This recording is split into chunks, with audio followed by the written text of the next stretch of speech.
धर्मेंद्र प्रधान इस्तीफा दो, इस्तीफा दो, इस्तीफा दो।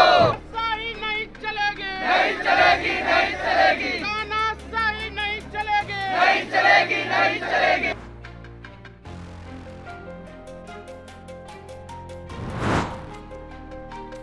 कॉकरोच जनता पार्टीचं दिल्लीत आंदोलन।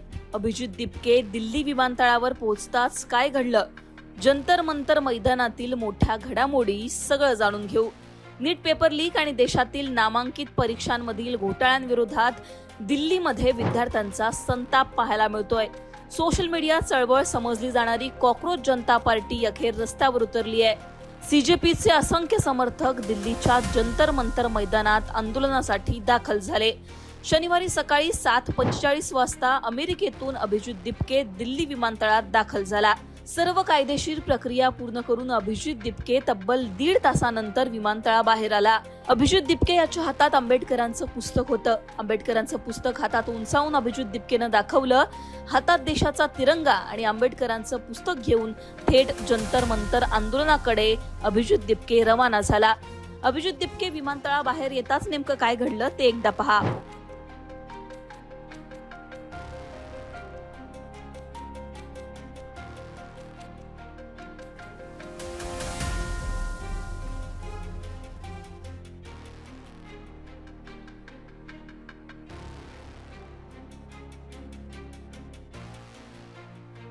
दिल्लीत दाखल होताच अभिजित दिपके यांनी परीक्षांमधील गैरव्यवहारामुळे निर्माण झालेल्या गंभीर परिस्थितीवर संताप व्यक्त केला।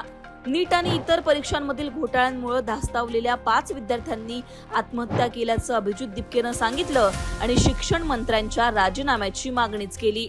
दिल्लीतील आंदोलनासाठी पक्षाने 8 कलमी नियमावली जाहीर केली आहे। हजारो तरुण हातात तिरंगा, पुस्तक, फुलं घेऊन त्याचबरोबर सनस्क्रीन लावून आंदोलनात सहभागी झालेत।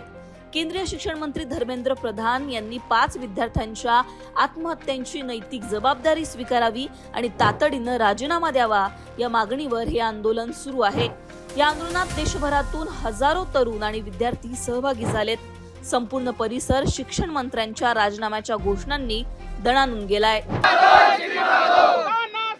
नहीं चलेगी, नहीं चलेगी, नहीं चलेगी।